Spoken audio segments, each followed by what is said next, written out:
Alright, so hello everyone.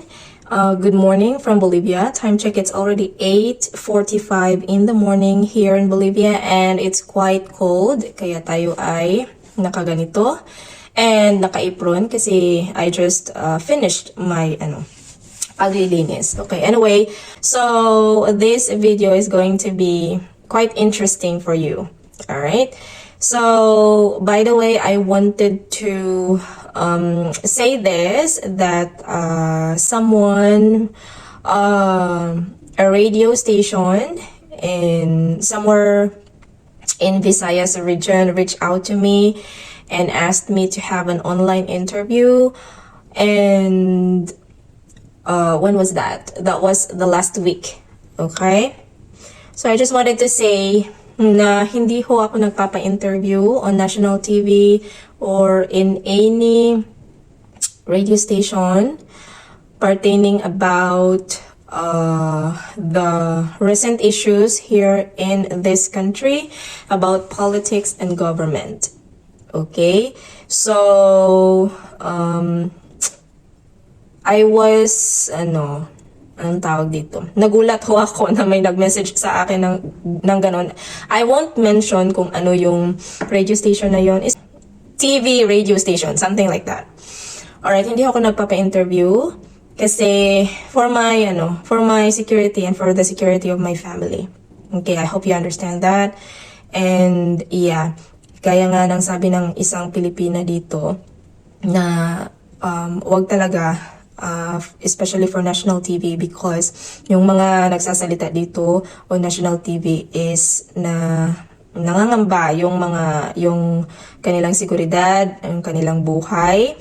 Yung iba nga ay nagtatago kasi uso dito yung kidnapping, and especially if you talk about the government and the politics on national TV, it's very dangerous. Okay, so ako ho, I hope you understand that hindi ho ako nagpapa-interview ng kahit ano. Itong bansa na ito is different.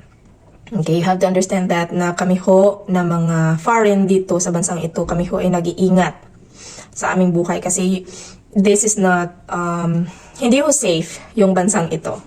Okay, I should say that. And even nga, hindi na ako nag-take ng videos outside. Most of my videos ay dito na talaga sa loob. I do not take any videos and photos minsan, but I am very much careful na because alam nyo naman dito is they are very yung mga tao dito ay kakaiba. Okay, yun yung napansin namin. So, recently nalaman ko kung anong klaseng mga tao, yung mga tao pala talaga dito is kakaiba. And buti na lang may mga kaibigan akong Pilipina na nagsasabi sa akin patungkol sa maraming bagay, okay, na hindi ko alam. And sila ho yung tumutulong sa akin na maintindihan ko itong bansang ito. Okay, kasi most of the time nag-iisa lang ho ako, so I don't have much, I don't have any idea a lot of for some of the things or many things about this country. So ako ho ay nag-iingat sa ngayon for the security of myself and for my family also, no? Yeah. Okay, well, anyway. So what is this video all about? Okay, so ito hong video na ito is gusto kong gawin itong video na ito because marami ho akong natatanggap na mga mensahe galing sa ating mga kababayan sa iba't ibang panig ng bansa. I should say, meron sa Amerika, meron sa Pilipinas, at sa iba pa. They reached out to me, they sent me messages asking a lot of things about this country, about the culture, kung anong klaseng tao, kung anong klaseng tao sila dito, because they have, or they are in a relationship with a Bolivian man. Okay? If you are in a relationship with a Bolivian man, I want you to finish this video and I want you to understand very well what I am trying to say. Okay? Alright. Now, this is not a form of discouragement for you. Okay, for those who are in a relationship of a Bolivian man, this is not a form of discouragement for you. But I want you to understand this whole video. Okay? Alright, so gusto ko talagang gawan to ng video matagal na. And then recently, sabi ko gawan ko na lang kasi merong isang Pilipina na who sent me a lot of messages, who asked me a lot of things actually. Recently sa aking YouTube videos. And then she had a Bolivian boyfriend. Okay. So, you should know these things first. Actually, gumawa na ako ng video na things I wish I knew before getting married. Part 1 yung sinabi ko doon. So probably this is the part 2 na. Alright, things you should know before getting married to a Bolivian man. Okay? Now, these things that I am going to tell you are based on my personal experience, personal opinion, and observation. And some of the things that I'm going to tell you are based on the experiences of the other Filipinas living here. These are real and true stories. Okay? Hindi ho ito guni-guni at hindi ho ito gawa-gawa lang namin. Okay? Baka may magsasabi na naman dito kasi merong ibang mga Pilipina na ginagawang iniisip nila na yung mga bagay na sinasabi ko are negative things about the people here or about this country. Hindi naman, because wala tayong sinisiraan dito. We are just telling the truth. Nothing but the truth. Okay? Para naman hindi natin, syempre sasabihin natin yung totoo. Hindi tayo magpapanggap. Okay? Ayaw naming magpanggap dito na kaming nandito na naka-experience dito na alam mo yun, yung parang wala kaming na-experience dito na masama or whatever. Ayaw naming magpanggap. We have to be real talk. Okay, ito. Real talk to. Okay, this is a real talk. Ito ay pawang katotohanan lamang. Wala ho itong inventong kwento. Lalo pat dumadami na pala yung mga Pilipina dito na nakakausap ko, nalaman ko yung storya nila. Sabi ko, ay hindi pala ako nag-iisa. I thought I was alone. I thought I was the only one experiencing the same situation. Pero marami pala kami. Okay? So, you have to watch this video for you to understand very well. Okay? Like I said, this is not a form of discouragement for you. It's up to you pa rin kung ano yung magiging decision mo. Pero para sa amin, para sa akin, ayoko na kayo ay mag-expect ng a lot of expectations kasi yun yung nangyari sa akin. Yung expectations ko is very different from the reality pala ng buhay dito. Okay? So, watch this video and let's begin. Okay, so ating i-continue yung yung ating story kanina. Alright, so when I met the Filipinas here, nung una, isa pa lang yung na-meet ko. Tapos, pinakilala niya ako sa iba pang mga Pilipina dito. Naging dalawa. Okay. Isa pa lang yung napakilala niya sa akin kasi medyo malalayo yung yung mga Pilipina dito. So, dalawa silang nakilala ko una. And then nalaman ko yung mga story nila sa buhay nila dito, kung paano sila nagsimula. And then hanggang sa may marami na akong nakilala. Merong nag-message sa akin sa TikTok na siya ay Pilipina na nandito. Merong mga nag-message sa akin na masaya sila na nakilala nila ako na nandito. And then, I found out, nalaman ko yung mga stories din nila. So, itong mga nakilala ko is, meron na akong idea tungkol sa kanilang mga buhay. Kasi may nagsabi sa akin, itong mga naging close ko na mga Pilipina dito. Okay. So, sila yung mga nakapagsabi sa akin sa mga story ng ibang mga Pilipina dito. Okay. And then, there's only one thing na na-realize ko after knowing all those stories. na-realize ko na hindi lang pala ako yung naka-experience ng ganoong sitwasyon. And yeah, ang na-realize ko is iisa lang yung common denominator naming lahat dito. Okay? Isa lang yung common denominator namin. Kung baga naging mathematics na tayo, common denominator. Ano yung naging common denominator namin? Meron kaming mga hindi magandang karanasan sa pamilya ng aming mga napangasawa. Okay? Nandun yung disrespect, yung mga jealousy, nandun yung maltreatment, nandun yung shame, pamamahiya, alam mo yun. So, yeah, yun yung na-realize ko. And this is what you should know, no, if you are planning to get married talaga to a Bolivian person or a Bolivian man, na hindi dahil ikaw ay asawa, hindi dahil ikaw ay pinakasalan ng iyong asawa, ay ikaw ay may karapatan na sa lahat ng bagay tungkol sa iyong asawa, sa iyong pamilyang binuo. Okay? You don't have the power to control everything, to decide everything about your spouse, your family na binuo dito. Hindi ko katulad sa atin sa Pilipinas na yung mga asawa ay may karapatan. Yung iba nga ay yung mga asawa is yung tawag dito is yung mga asawang lalaki is under the saya, di ba? Hindi ho yan ganun dito, iba ho dito.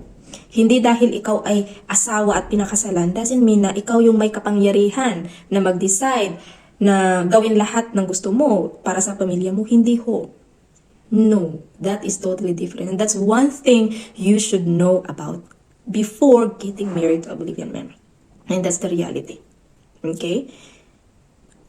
Sa totoo lang, yung mga Pilipina dito, hindi ho binibigyan ng pera ng kanilang mga asawa na Boliviano. And that's the truth. Okay? So kung ikaw, well, hindi ko naman sinasabing lahat kasi mayroong mga Pilipina dito na mapalad. Masasabi ko talaga sila ay mapalad sa kanilang mga asawa. Bakit? Dahil yung mga asawa nila is nakakaintindi sa ating kultura. Naintindihan nila yung kultura natin. Naintindihan nila kung saan tayo galing. Naintindihan nila tayo. Okay? Yung mga asawa nila, naintindihan nila. Kaya nagbibigay sila ng pera. Merong mga Pilipinong ganun. Kaya sinasabi talaga namin kapag nagkukwentuhan kami, ay, naku, napakapalad mo talaga sa asawa mo. Yung ibang mga properties, pinangalan sa kanila, binibigyan sila ng pera monthly. Alam mo, yun yung ganun. Yun yung mga asawa nila na nakakaintindi talaga kung saan tayo galing, yung kultura natin. Pero hindi ko lahat ganun dito. Merong nag-chat sa akin na isang Pilipina sa TikTok. If mapanood niya to, hindi ko naman i-mention yung pangalan niya. Okay? Pero nalaman ko na parang hindi pala siya binibigyan ng pera ng kanyang asawa. Okay? And recently, may nakita kong post niya sa TikTok niya na umiiyak siya. And gusto ko sana siyang i-message nung mga panahon yun, nakita ko yung post niya. Gusto ko siyang i-message kung anong nangyari sa kanya, kung bakit siya ganon. And I wanted to meet her. Hindi ko siya na-meet. Nag-chat lang kami sa TikTok. Hindi ko pa siya na-meet. But eventually, binlock niya ho ako sa TikTok. So, hindi sila nagbibigay ng pera for your wants. Ay yung personal na pangangailangan mo. Like, ay gusto kong bumili nito kasi wala ako nito, yung mga ganon, yung mga wants. Pero, they provided for your needs. Okay, yung mga needs mo, pagkain, they provided for that. And because responsibilidad nila iyon. Okay? Lalong-lalo na sa mga anak nila. The responsibilidad ho nila yon yung mga anak nila. Kasi, kung hindi sila mag-support sa mga anak nila, lalo na sa mga anak nila, pwede ho silang mabilanggo. Meron hong batas doon. Kaya kadalasan sa mga lalaking asawa dito is talagang responsable. They are very responsible sa kanilang mga anak. Kasi kung hindi, pwede ho silang mabilanggo. Pwede nyo ho silang kasuhan. Mismo yung asawa, pwedeng magkaso na hindi mo sinuportahan yung anak mo, yung parang ganon. Okay? So, yung mga asawang, yung mga babae at mga anak ko dito is pinoprotektahan po. Okay? When it comes to physical violence, hindi ho sila, wala ho akong narinig dito na Pilipinang sinasaktan physically. And hindi ho sila mapanakit. Okay, physically. Okay, siguro yung mga, ewan ko, pero wala akong, wala akong narinig dito na sinasaktan sila physically ng kanilang mga asawang lalaki na Boliviano, hindi ho. And I never experienced that myself. Pero siguro, emotional abuse. Emotional abuse siguro na experience yun ng iba. Okay? Emotional abuse. Yung, alam mo yun, yung kapag nag-aaway, bitiw ng masasakit na bagay, emotional abuse. So, you should know that hindi ho sila nagbibigay ng pera. Okay?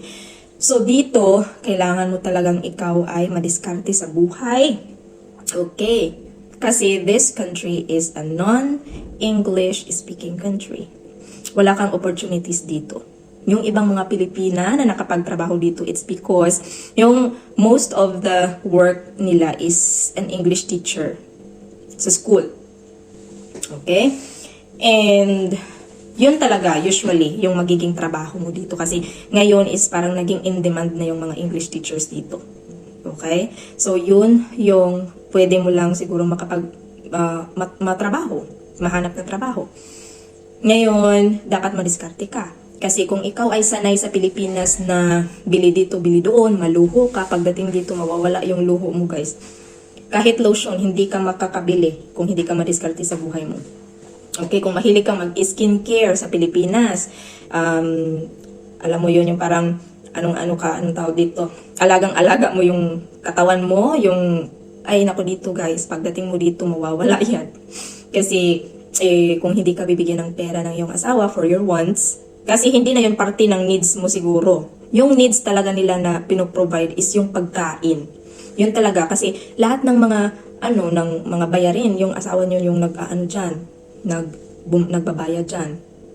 Pero kapag ikaw ay may trabaho, yung ibang mga asawa dito is nag-ask ng maghati kayo sa mga bayarin, yung mga ganon. Meron ding iba na hindi na nag-ask, depende yun.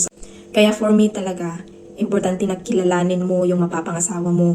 Lahat ng gusto mong sabihin mo. Lahat ng gusto mong malaman, you ask. Itanong mo. At mas mabuti nga na dapat wag kang magpakasal agad-agad. Kilalanin mo talaga yung mapapangasawa mo. Okay? Kilalanin mo kung ano ba talaga siya, kung ano ba yung pamilya niya. Okay? Kasi yun talaga yung problema dito, guys. Kasi yun yung mga naging problema din naming mga Pilipina dito. Okay? Gusto ko tong sabihin din na yun yung mga naging problema namin sa aming pagsasama ng aming mga asawa. Okay? Kasi dito ho is very common, like katulad sa atin sa Pilipinas, na nagsama-sama kahit na yung mga anak mo ay nag-asawa na, yung pamilya ng anak mo, titira sila sa bahay ng mga biyenan nila. Common ho iyon dito, katulad sa atin sa Pilipinas. Okay? Lalo na kapag naging byuda o byudo na yung magulang ng yung mapapangasawa, usually talaga hindi nila yan iniiwan. Nakikitira talaga yan sila sa kanilang magulang. Okay. Now, yun yung naging problema sa amin, mag-asawa. At yun din ang naging problema ng ibang mga Pilipina dito nung pagdating nila.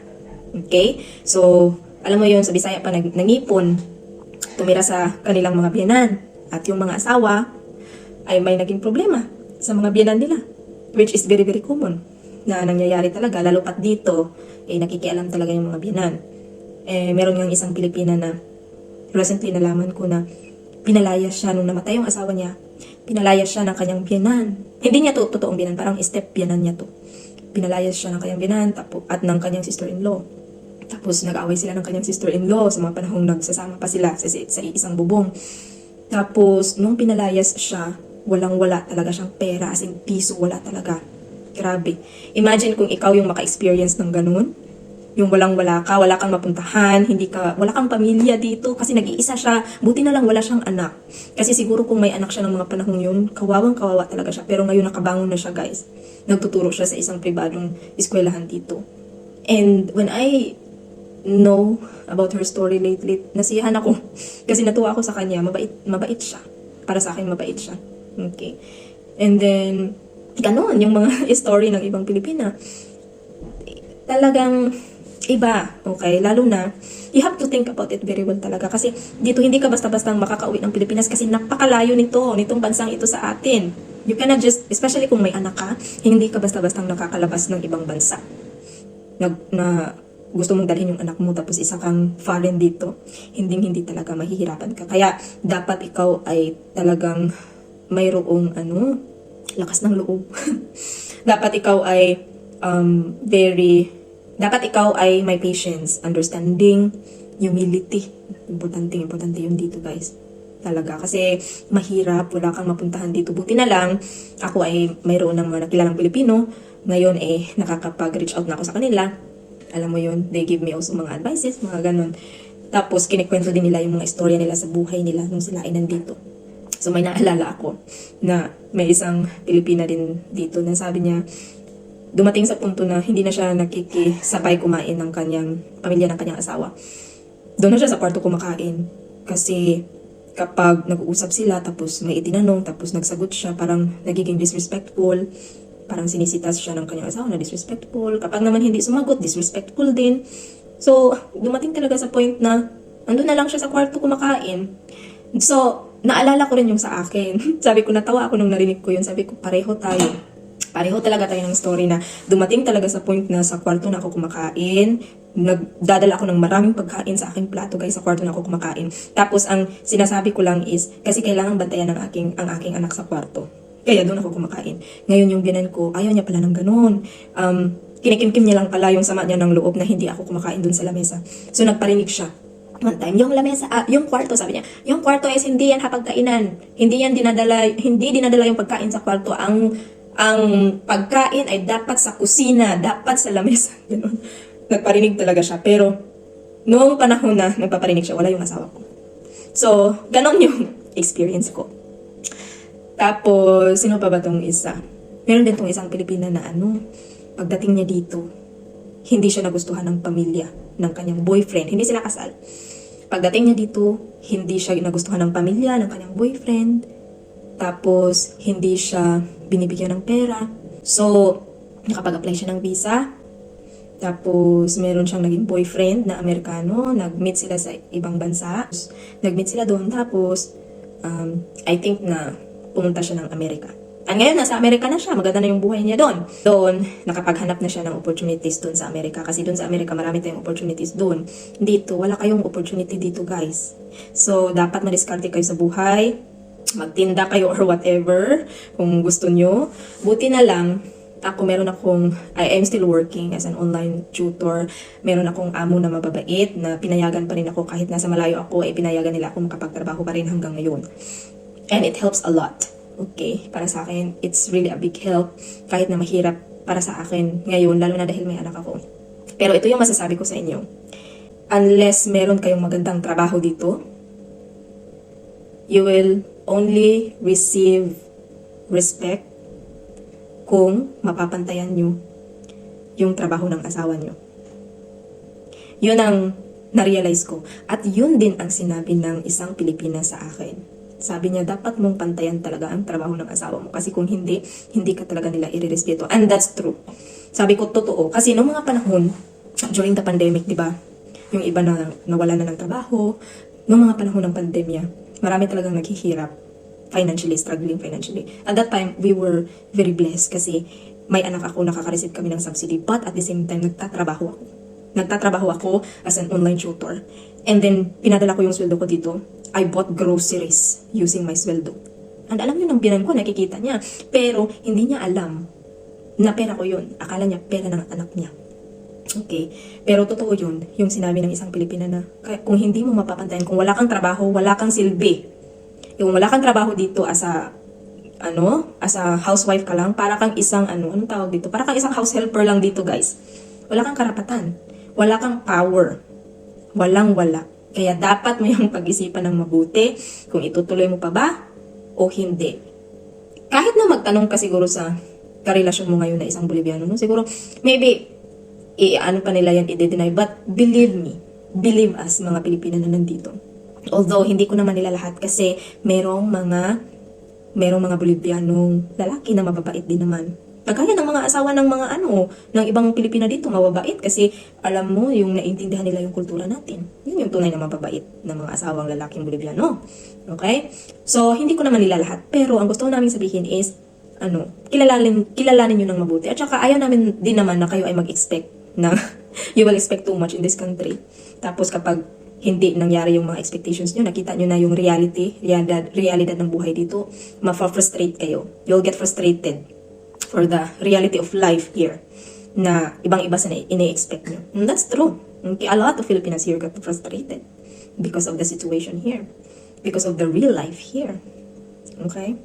But if you are, kung ikaw naman ay isang tao na kontento at, alam mo yun, kontento sa buhay na kung anong meron ka, and all you wanted to do is to have a family, yung parang ganun, the life here is mas mabuti para sa akin kaysa sa Pilipinas. Okay? I should say, mas magiging mabuti yung kalagayan mo dito kung ang iyong asawa, iyong mapapangasawa ay may magandang trabaho at isang responsableng tao. Because they really provide for your needs. Needs, lalo na sa mga bata. Pero ang priority ng needs is yung pagkain talaga. Like I always say, pagkain talaga. Yung mga wants mo na kung mga ano-ano pang mga skincare mo ay hindi na yun kasali. Okay? Kung gusto mong bumili ng bag kasi sira yung bag mo, wala kang bag, hindi yan kasali. Yung parang ganun. Ikaw yung personal mo na pera ang gastusin mo dun. Yung parang ganun. Okay? So I want you to think about it. Actually, there's a lot more that I wanted to say. Okay? About it. But I will gonna do another video about it. The part 3 of this video. Since it's, magluluto pa ako. So, mamaya na. Marami pa akong gustong sabihin. Pero sige, mamaya na. Part 3 naman. Okay? So, see you guys. Thank you so much for watching.